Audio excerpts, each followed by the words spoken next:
Hey everyone, and welcome back to The Explainer. I'm honestly so thrilled to have you here today. We're going to be diving into something absolutely profound. We're talking about a hidden structure inside our inner lives that literally shapes almost every single interaction we have, usually without us even realizing it's happening. We're looking at the architecture of emotional permeability. So if you've ever felt just totally overwhelmed by the world around you and you couldn't quite put your finger on why, well, the insights we're unpacking today are going to be incredibly validating and honestly a real game changer for you. Okay, let's dive right into this. Have you ever just been going about your day? Everything is seemingly fine, but suddenly you feel this intense emotional heaviness. You kind of scan your life for a reason, work is okay, your health is fine, absolutely nothing bad has happened to you, and yet that weight is just sitting there. Well, what our source material reveals is that you might be unconsciously absorbing the moods of the people around you. It's like you're not actually generating this feeling, you're catching it. So that brings us to Section 1, the invisible emotional weight. Let's break down exactly what emotional permeability is. Basically, it's the unconscious absorption of surrounding moods. And the absolutely crucial word here is unconscious. You aren't choosing to take this on. It leads directly to that unexplained heaviness we just talked about, and it perfectly explains why you might feel completely drained after totally normal, non-stressful social interactions. I mean, imagine your coworker is stressed out about a deadline, right? And suddenly, out of nowhere, your chest feels tight. Or maybe you're just having coffee with a friend. Nothing dramatic happens at all, but you walk away feeling like you need a 3-hour nap. It's because your emotional borders are permeable. The emotions of others are quite literally seeping in. Which leads us into Section 2, blurring the lines. Now, the core conflict for anyone dealing with high emotional permeability really comes down to this massive struggle. On one side, you have your personal emotions, right? Like how you actually feel about your own life. But then, on the other side, you have these emotional influences coming from others.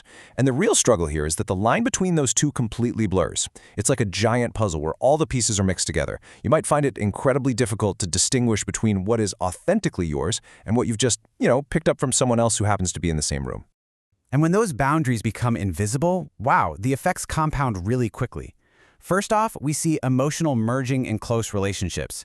This basically means someone else's pain literally starts to feel like your own pain. And because of that, you stumble into this unintentional emotional over-involvement. You find yourself deep in the weeds of their problems. And the kicker? It doesn't end when they walk away. There's this huge tendency to overthink these emotional states long after the actual conversations have ended. You're literally carrying their emotional residue home with you, and it's just completely ruining your evening. All of this builds up to Section 3, the fixer's burden. So the crucial point we need to understand is this. You don't just listen. You actually become a natural emotional listener who carries other people's secrets, their deep fears, and even their unresolved grief. And because you're feeling their pain as if it were your own, you naturally begin to feel responsible for fixing or soothing that pain. Actually, scratch that. It's more like you're desperately trying to fix them, just so you can feel better yourself. You end up taking on this massive burden that was literally never yours to carry in the first place. And what's truly fascinating, and honestly really difficult about this, is how magnetic this trait is. You might actually attract emotionally complex or unstable people. And why is that? Well, because they sense your permeability. They're desperately looking for a place to put their heavy emotions, and your invisible boundaries make you the absolute perfect candidate for them to unconsciously offload their feelings onto. You basically become a walking storage unit for the unresolved trauma of everyone around you. But there is a way out. Let's move to Section 4, observing without absorbing. So over time, the ultimate goal, the grand lesson here, is to create a cognitive shift. And it happens in 3 steps. Step 1, notice the emotion. Just acknowledge that, hey, there's a heaviness in the room. Step 2, observe it. Look at it completely objectively, almost like a scientist studying a weather pattern. And then Step 3, and honestly, this is the most important part by far, do not identify it as personal truth.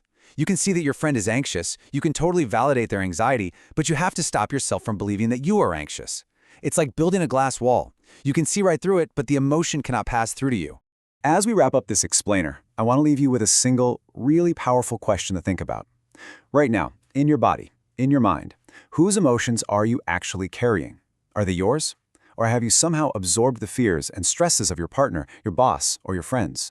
By recognizing this architecture of emotional permeability, you finally have the power to put down that heavy baggage that just doesn't belong to you.